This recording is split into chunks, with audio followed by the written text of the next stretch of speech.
Hello guys, welcome to my channel. Today we are going to see how to fix the issue with Fortnite. You got the error Fortnite has crashed. We are very sorry this happened and we are working towards preventing it in the future. You can get help online at Fortnite technical support. Let's fix it guys. First you need to close the Epic Games launcher. You just need to click on this arrow icon over here, right click on the Epic Games and select exit. And after doing this, right click on the start icon and select run. In run window, you just need to type percentage local app data, percentage again, click on OK. In here, you just need to find the Fortnite game folder, double click on it, saved folder, config folder, and Windows client folder. You just need to delete the game user settings, guys. Right click on it and select deleted. After deleting it, just go back and double click on the crash report client, and whatever in here you just need to right click on it and select deleted guys.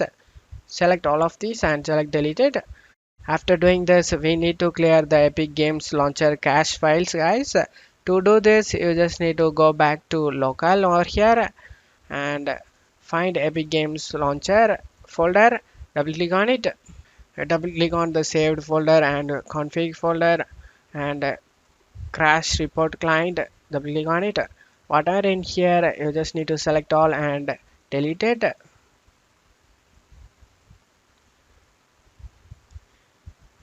After doing this, you just need to close stuff here and open up Epic Games launcher. Click on the profile icon over here and select settings. You just need to scroll down to the bottom, expand the Fortnite, and you just need to check mark additional command line arguments and copy and paste this command, guys. And after pasting it, just close stuff here. After doing this, the final step is to download DirectX, guys. You just need to check my video description for this link used in my video. Click on the download option and download it. After getting downloaded, you just need to install it, guys. After the installation process complete, you just need to go ahead and restart your PC, guys.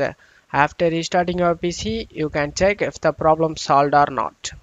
I hope this solution fixed your problem, guys. If the video helped you, don't forget to leave a like, guys. You can also subscribe me and support me, guys. Thank you.